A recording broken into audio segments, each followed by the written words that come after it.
Good morning class 11th। आप छुट्टियों से पहले मैंने आपको मुंशी प्रेमचंद द्वारा लिखित पुत्र प्रेम पाठ स्पष्ट किया था और उसके कुछ क्वेश्चन आंसर भी दिए थे, जिन्हें कि आप कंप्लीट कर दिए। इसके सिवाय जो एक लॉन्ग क्वेश्चन आंसर है वो मैं खुद आपको एक लिख बोल करके दूंगी ताकि आप उसे लिख सकें। अब हम आपके सामने गद्य संकलन का जो दूसरा चैप्टर है गौरी, जो कि सुभद्रा कुमारी चौहान के द्वारा लिखा गया है, वह स्पष्ट करने जा रही हूँ। गौरी जो है वह सुभद्रा कुमारी चौहान, जो कि स्वतंत्रता संग्राम की सक्रिय सेनानी और राष्ट्र चेतना की अमर गायिका। सेनानी स्त्रीलिंग है, सैनिक का स्त्रीलिंग सेनानी है। स्वतंत्रता संग्राम क्यों? क्योंकि इनका जन्म 1904 में इलाहाबाद में ही हुआ था। उस समय भारत परतंत्रता की बेड़ियों में जकड़ा हुआ था। उसी परतंत्रता के खिलाफ जो जगाने के लिए जो राष्ट्र चेतना के गीत लिख रही थी, क्योंकि आप लोगों में से बहुत लोगों को याद होगा इनका जो एक था गीत, खूब लड़ी मर्दानी वह तो झांसी वाली रानी थी, या सिंहासन हिल उठा राजवंशों ने भ्रुकुटी तानी थी, बूढ़े भारत में भी आई फिर से नई जवानी। इस तरह की कविताओं को लिखने के कारण इनको हम राष्ट्र चेतना की अमर गायिका के रूप में मानते हैं और स्वतंत्रता संग्राम की सक्रिय सेनानी के रूप में मानते हैं। स्वतंत्रता आंदोलन में भाग लेने के बाद इन कारण इन्हें कई बार जेल यात्रा भी करनी पड़ी। तो आप जब इनका परिचय दीजिएगा, आधुनिक काल तो है ही है, साथ ही साथ स्वतंत्रता संग्राम की सक्रिय सेनानी और राष्ट्र चेतना की अमर गायिका के रूप में इनका परिचय दीजिएगा। और स्वतंत्रता आंदोलन सक्रिय सेनानी थी, इसलिए उस आंदोलनों में भाग लेने के कारण इन्हें कई बार जेल यात्रा भी करनी पड़ी। इनके मुकुल जो काव्य संग्रह था उस पर सेक्सरिया पुरस्कार यानी प्रयाग के द्वारा सेक्सरिया पुरस्कार दिया गया था और 1948 में ही यह मोटर दुर्घटना में इनकी मृत्यु हो गई थी। इनकी कविताओं में हमें क्या मिलता है? देश प्रेम मिलता है और प्राचीन गौरव। प्राचीन गौरव अर्थात इस भारत की जो प्राचीन विशेषता है उसकी गौरव की गहरी छाप है। झांसी की रानी लक्ष्मीबाई से संबंधित खूब लड़ी मर्दानी वह तो झांसी वाली रानी शब्द आज भी लोगों के हृदय में वीरता के भाव जगाते हैं। अब आप इसके सिवा इनकी भाषा पे आ जाइएगा। इनकी भाषा शुद्ध खड़ी बोली है। इन्होंने इनके त्रिधारा और मुकुल इनके काव्य संकलन और बिखरे मोती तथा उन्मादनी उनके प्रसिद्ध कहानी संग्रह हैं। आप जो लिखेगा वह दो रचनाएं, पहला तो आपने लिख दिया आधुनिक काल, राष्ट्र चेतना की अमर गायिका इत्यादि, स्वतंत्रता संग्राम की सक्रिय सेनानी विशेषता देते हुए आधुनिक काल देते हुए इनका परिचय दे दीजिएगा। रचनाओं में आप डाल दीजिएगा झांसी की रानी का, जो आपको स्पष्ट ही होगा, झांसी की रानी लक्ष्मीबाई आपको याद रहेगा। और दूसरा जो कि आपके सामने है गौरी या फिर मुकुल, जिस पर कि इन्हें सेक्सरिया पुरस्कार मिला था। काव्यगत विशेषता क्या थी तो आप बता दीजिएगा कि इनकी कविताओं में या इनकी कहानियों में हमें देश प्रेम और साथ ही साथ प्राचीन गौरव की गहरी छाप दिखाई देती। भाषा पे आप आ जाएगा कि इनकी भाषा खड़ी बोली है और साथ ही साथ इन्होंने कहीं कहीं पर मुहावरों के माध्यम से भी बात को स्पष्ट किया। अब आप आइए गौरी पाठ है। गौरी कहानी में जब पात्रों का नाम हो उस पात्र के द्वारा, जैसे गौरी इस कहानी की मुख्य पात्रा है, लेकिन जो इसके माता पिता का जब नाम आएगा तो आप पेंसिल अपने पास रखिएगा और उसके नीचे अंडरलाइन करके पिता लिख दीजिएगा। क्यों? क्योंकि पिता का नाम राधा कृष्ण है और जिससे वह शादी के लिए जा रहे हैं वह सीताराम है। जिसके कारण कि आपको यदि किसने किससे कहा, कब कहा इत्यादि इस तरह के क्वेश्चन आंसर आते हैं तो वह गलतियां अधिकतर हो जाती हैं। तो जब भी नाम इत्यादि आता है आप अपने पास पेंसिल रखिए और पेंसिल रखने के बाद वहीं पर उस व्यक्ति का उस मुख्य पात्र के साथ क्या संबंध है यह स्पष्ट कर दीजिए। ये एक जनरल बातें हैं जो आपको बताई जा रही है। साथ ही साथ बीच बीच की जो लाइनें जो आपको मुख्य लगती हैं उसको अंडरलाइन करिए और अंडरलाइन करके उसको हाईलाइट कर दीजिए। क्यों? क्योंकि जब भी आप चैप्टर का रिवीजन क्लास 12th तक करेंगे तो कम से कम आपको वो लाइन याद हो जाए। मैंने आपको विषय पत्र में अंकों का विभाजन जो मई में जब क्लास शुरू हुई थी उसमें आपको बताया था कि यदि आपको पूरे के पूरे मार्क्स लाने हैं क्लास 12th में तो उसके लिए सबसे अच्छा होता है कि जिस भी पार्ट्स को आप पढ़िए उसकी कम से कम 4 लाइनें आपको अच्छे से कंठस्थ हों। कंठस्थ यानी याद हों, ताकि अब ये है आपके ऊपर, आप खुद ही अब क्लास 12th में जा रहे हैं, क्लास 11 से 12th में जाएंगे बोर्ड एग्ज़ाम के लिए, तो आप उस बात को किस तरह से उसी संदर्भ में कह करके उस क्वेश्चन को स्पष्ट करते हैं यह आपके ऊपर है। तो कम से कम 4 लाइनें हर पार्ट की आपको याद होनी चाहिए यदि आपको पूरे के पूरे नंबर लेने हैं।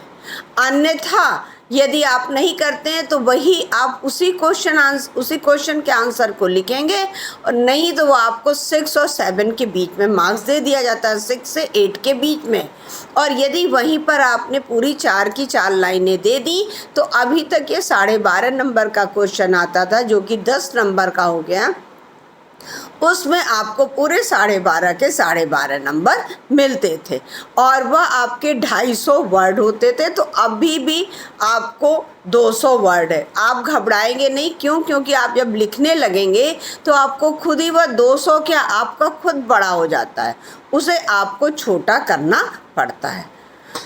अब देख लीजिए, शाम को गोधूली की बेला, गोधूली कहते हैं जब गायें अपने घरों की तरफ लौटने लगती हैं, उसे हम लोग गोधूली, बेला माने समय है, अर्थात शाम हर व्यक्ति को मानने का तरीका अलग अलग है। इसलिए लेखिका का कहना है कि गोधूली की जो बेला होती है उस समय कुली के सिर पर सामान रखवाए जब बाबू राधा कृष्ण के नीचे अंडरलाइन करिएगा और यह लड़की यानी मुख्य पात्रा गौरी के पिता हैं। राधा कृष्ण अपने घर आए तब उनके भारी भारी पैरों की चाल और चेहरे के भाव से ही कुंती ने जान लिया कि काम वहाँ भी नहीं बना। कुंती के नीचे अंडरलाइन करिएगा और यह माँ हैं गौरी की। भारी भारी पैरों की चाल, यदि मन में उत्साह रहता है, यदि आपको काम में सफलता होती है, उस समय आपके चेहरे के, आपके चलने उठने बैठने के भाव भंगिमा अलग होते हैं।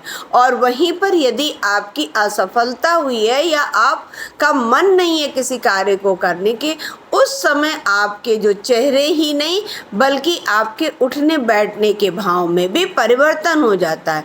इसीलिए कह रहे हैं कि शाम का समय है, गोधूली बेला है, कुली के सिर पर सामान रखवाए हुए बाबू राधा कृष्ण भारी भारी पैरों की चाल, अर्थात जिस कार्य के लिए वह गए थे उस कार्य में उन्हें असफलता मिली है। और चेहरे के भाव, उनके चेहरे की जो प्रसन्नता, क्योंकि कहते हैं व्यक्ति के मन का सबसे बड़ा आईना यानी दर्पण क्या होता है, उसका चेहरा होता है। और चेहरे के और वो अधिक आप स्पष्ट करना चाहेंगे तो वह उसकी आँखें होती हैं, जिनके द्वारा पता चल जाता है कि व्यक्ति के मन, क्योंकि ऊपरी दिखावे रूप में मैं चाहे कितनी भी प्रसन्नता प्रकट करूं, लेकिन अंदर यदि मुझे प्रसन्नता नहीं है तो वह मेरे चेहरे और आँखों से प्रकट हो जाता है। कुली के सिर पर से बिस्तर उतरवाकर बाबू राधा कृष्ण ने उसे कुछ पैसे दिए। कुली सलाम करके चला गया और वे पास पड़ी एक आराम कुर्सी पर, जिसके स्प्रिंग खुलकर कुछ ढीले होने कारण इधर उधर फैल गए थे, गिर से पड़े। अर्थात वह कुर्सी की भी स्थिति जिस प्रकार राधा कृष्ण की मनोदशा है वैसी ही मनोदशा उस कुर्सी की भी उन्होंने स्प्रिंग खुल के इधर उधर पड़े के माध्यम से कहा और गिर पड़े, अर्थात निढाल होकर के गिर बैठ गए। उनके इस प्रकार बैठने से स्प्रिंग आपस में टकराए जिससे एक प्रकार की झनझन की आवाज हुई। पास ही बैठे कुत्ते ने कान उठाकर इधर उधर देखा, फिर भौं भौं करके भौंक उठा। इसी समय उनकी पत्नी कुंती ने कमरे में प्रवेश किया। काम की सफलता असफलता के बारे में कुछ भी न पूछकर कुंती ने नम्र स्वर में कहा, चलो हाथ मुंह धो लो, चाय तैयार। अब आप ऊपर से होगा कि जब वह प्रवेश किए तो किस किस प्रकार की मनोदशा थी, तब आप बता दीजिएगा भारी भारी पैरों की चाल और चेहरे के भाव को। कुली को पैसे देने पर वह सलाम करके चला गया। स्प्रिंग वाली कुर्सी पर वह जिस प्रकार से गिरे और स्प्रिंग टकराए और कुत्ते जो है वह भौं भौं करके भौंक उठा। चाय, राधा कृष्ण जी चौंक से पड़े। चाय के लिए तो मैंने नहीं कहा था। नहीं कहा तो क्या हुआ, पी लो चल के, कुंती ने आग्रह पूर्वक कहा। क्यों? क्योंकि वह उनके चेहरे के भाव से समझ रही थी और उसे यह पता भी करना था क्या बात हुई, जिसके कारण कि उसने जो सामान्य औपचारिकता होती उसी औपचारिकता का निर्वाह करते हुए कहा कि कहे तो नहीं, कहा तो नहीं है लेकिन चलकर पी लो। अच्छा चलो, कहते हुए राधा कृष्ण जी पत्नी के पीछे पीछे चले। गौरी अपराधिनी की भांति, गौरी क्या कर रही है, अपने आप को अपराधिनी समझ रही है कि आज पिता की जो मनोदशा है या जो माँ परेशान है उसके कारण उसका अपराध कौन, उसका अपराधी कौन है, मैं हूँ। इसलिए गौरी अपराधिनी की भांति माता पिता दोनों की दृष्टि से बसती भी पिता के लिए चाय तैयार कर रही थी। अब यहाँ पर होगा आपको क्यों गौरी अपने आप को अपराधिनी समझ रही थी, तब आप ऊपर वाले पैराग्राफ के आधार पे स्पष्ट कर दीजिएगा। उसे ऐसा लग रहा था कि पिता की सारी कठिनाइयों की जड़ वही है, अर्थात हर जगह पिता जा रहे हैं और हर जगह से उन्हें असफलता मिल रही है, जिसके कारण वह जान रही थी कि जो सारी कठिनाइयाँ हैं वह सारी कठिनाइयों की जड़ मैं हूँ। न वह होती न पिता को विवाह की चिंता में इस प्रकार स्थान स्थान घूमना पड़ता, क्योंकि कोई भी बच्चा चाहे वह लड़का हो या लड़की, वह यह कभी नहीं चाह सकता कि मेरे कारण मेरे माता पिता को कहीं भी अपमान सहना पड़े और वह मेरे लिए इतने अधिक चिंतित हों। और पिता की मनोदशा को देख करके वह यही सोचते कि सारी कठिनाइयों की जड़ मैं हूँ, यदि मैं नहीं होती तो पिता को इस तरह से लोगों के घर में जो कि नहीं भी काबिल है, लेकिन मैं जो हमारी संस्कृति में कहा गया है कि लड़की जो है वह पराया धन है, उसकी तुलना धान से की गई है। जिस प्रकार धान के पौधे को एक जगह बोया जाता है और फिर उसे उठा करके दूसरी जगह लगाया जाता है, ठीक उसी प्रकार से लड़की एक घर में जन्म लेती है और उसका फिर दूसरे घर ही भेजना ही माता पिता का सबसे बड़ा दायित्व बन जाता है। तो आज वह यही समझ रही है कि सारी कठिनाइयों की जड़ मैं ही हूँ। वह मुंह खोलकर किस प्रकार कह दे कि उसके विवाह के लिए इतनी अधिक परेशानी उठाने की आवश्यकता नहीं, लेकिन संकोच है, लज्जा है, जिसके कारण कि वह कह नहीं सकती। लेकिन जो पिता के चेहरे के भाव और पिता को हर जगह असफलता का जो मुंह देखना पड़ता, उसके कारण उसे मन यही करता था कि वह खुद पिता से कह दे कि उन्हें इस तरह परेशान होने की आवश्यकता नहीं। माता पिता चाहें जिसके साथ उसकी शादी करें वह सुखी रहे। क्यों? क्योंकि माता पिता यही समझते हैं ना कि हर प्रकार से संपन्न परिवार भी हो, लड़का भी पढ़ा लिखा हो, घर हर चीज़ संस्कार सब कुछ देखते हैं। लेकिन अब वह माता पिता की दशा को देखते हुए सोचने लगी वह यदि इतने ही परेशान है तो जिसके साथ चाहें उसके साथ शादी कर दें, मैं सुखी रहूँगी, न करें तो भी वह सुखी है। जब विवाह के लिए उसे जरा भी चिंता नहीं, तब माता पिता इतना क्यों परेशान रहते हैं? क्योंकि वह लड़की है, अबोध है, उसे नहीं मालूम है कि यह समाज है, ये हमारी संस्कृति है, जिसमें माता पिता का सबसे बड़ा दायित्व तो अपनी कन्या, युवा होती हुई कन्या का विवाह कर देना, उसे दूसरे घर भेज देना। लेकिन जब वह इस तरह सोचती तो वो ये खुद सोचती कि मेरे अंदर संकोच लज्जा है, नहीं तो मैं खुद कह देती आप क्यों परेशान हो रहे हैं, और यदि इतने ही परेशान हो रहे हैं तो जो भी व्यक्ति मिले उससे मेरी शादी कर दें, मैं सुखी रहूँगी, और ना करें तो और भी सुखी रहूँगी। परेशान गौरी यही ना समझ पाती थी। कभी कभी वह सोचती, क्या मैं माता पिता को इतनी भारी हो गई हूँ? क्योंकि वह एकमात्र कन्या है, तो उसका ये सोचना है क्या हम माता पिता के लिए इतने भारी हो गए हैं कि वह हमारी शादी करने के लिए दिन रात लोगों के दरवाजे पर जा रहे हैं और वहाँ से अपमानित होकर के चले आ रहे हैं। रात दिन सिवा मेरे विवाह के उन्हें और कुछ सूझता ही नहीं, अर्थात और कुछ दिखाई नहीं देता, सिर्फ एकमात्र उद्देश्य उनका है कि वह मेरे विवाह के लिए लोगों के दरवाजे जा रहे हैं। तब आत्मग्लानि और क्षोभ से गौरी का रोम रोम व्यथित हो उठता। आत्मग्लानि अर्थात अपने को सारी कठिनाइयों का जड़, माता पिता के अपमान का कारण अपने आप को मानना, ये क्या हुआ? आत्मग्लानि। और क्षोभ कि मैं ही कठिनाई की जड़ हूँ, यदि मैं नहीं होती तो कम से कम इस तरह से नहीं होता। इसलिए आप आत्मग्लानि और क्षोभ, ऊपर के जो सेकंड पैराग्राफ अभी स्पष्ट किया गया उसमें से पॉइंट उठाइएगा। गौरी का रोम रोम व्यथित हो उठता, व्यथित हो उठना अर्थात दुखी हो उठता। उसका जी चाहता कि धरती फटे और वह समा जाए, अर्थात मेरे को कुछ हो जाए तो कम से कम मेरे माता पिता को इस तरह से आत्मग्लानि नहीं होगी, माता पिता को इस तरह से लोगों के दरवाजे पर अपमान न सहना। किंतु ऐसा कभी ना, यहाँ तक आपका करा दिया गया है। एक चीज़ और स्पष्ट करनी है, आप जो क्वेश्चन का आंसर लिखिए उसमें कम से कम कोशिश करिए। क्यों? क्योंकि आपके जितने मार्क्स होंगे उसी मार्क्स के आधार पे आपको पॉइंट्स देने पड़ेंगे। और पॉइंट्स जैसे मान लीजिए 3 मार्क्स का, तो आप कोशिश करिएगा कि 4 पॉइंट दीजिए।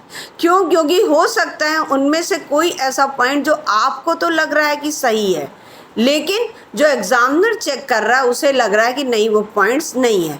तो जब आप उसको स्पष्ट करिए ना, तो उसे जितने अच्छे से आप स्पष्ट करेंगे उतना ही अच्छा रहेगा। तो हमेशा क्वेश्चन का देखते हुए क्वेश्चन का आप मार्क्स देखिए और मार्क्स के आधार पे आप स्पष्ट करिए।